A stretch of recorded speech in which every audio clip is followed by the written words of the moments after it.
emagineko kidea gea, eta Aritzek leno esan du, baina gu ere oso pozik gaude. Gaur, oso prozesu polita izan da, pila bat ikasi deu, emaitzarekin oso kontentu gaude, gidarekin alegia, baina gero, jardunaldian behan ja aurkeztea eta hori dana, nire bintzat ilusion hautana. Bai, pixkate azaltzeko gidari buruz hitz egiten du, baina zer jasotzen da bertan, ez?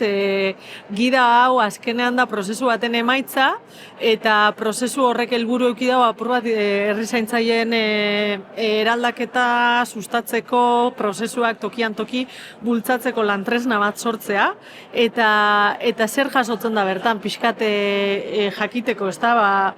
Igual lehengo testu inguruan irakurketa batekin hasten ginen, zer eraldaketa behar bat sentitzen genuen guk eta zergatik ikusten genuen eraldaketa behar hori. Gero nahi izan dugu herri zaintzaileen aldeko manifestu bat sortu, guretzako ez dalako bakarrik hausnarketa arrazional bat herri zaintzailean kontu guzti hau, badalako bizitzakin eta konektatzen gaitun gauza bat, eta hortik idatzi nahi izan dugu pixkat manifestua bera.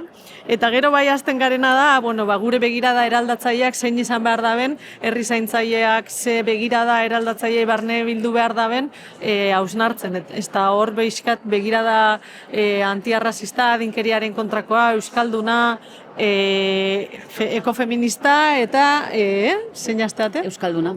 Eta gero pixka jasoten da herri zaintzaile baten oinarriak zeintzuk izen behar dizen, eta hor gobernantza eraldatzaileari gobernantza berri baten inguruan hitz egiten dugu, eta esku hartzeko planteamendu batzuk eremu ezberdinetan, askotan zaintzari buruz hitz egiten dugunin pertsonara juten jakulako begirada, baina gu pixkat hori zabaldu nahi izan dugu egin, lurraldea, etxe bizitza, ingurumena, elikadura eta beste hainbat adarretara ikuspegi integral hori jasotzeko.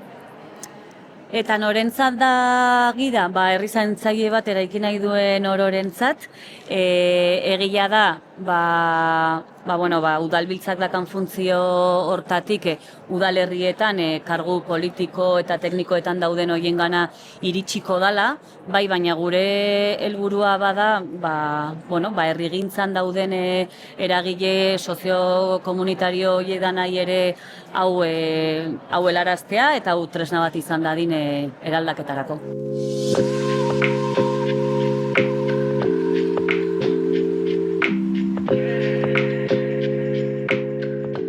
Guk sentitze dugu gaur prozesu bat amaitzen dala, baina ez du esan nahi horrek hemen amaitzen danik, gaur inflexio puntu bada, eta guk behintzate irudikatzen dugu orain gida eskuan dakagula, lagungarri izan behar dula prozesu hauetan dauden udalerri eta prozesu hauek abiatu nahi duten oientzako, bide hori horretan jarraitzeko.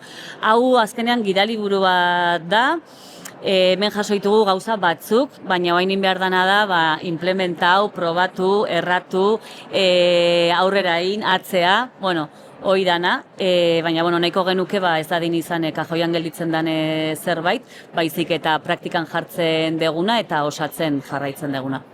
Eta hemen denbora batera esaten badugu sarkitu eta gelditu dela gida hau, seinale ona izango da, seguretzako basan abia puntu modoko bat, hemengo hausnarketa danak eta lanlerro guztiak, eraldaketa aurrera egiten doanan seinale izango litzateke eta horrekin pozik.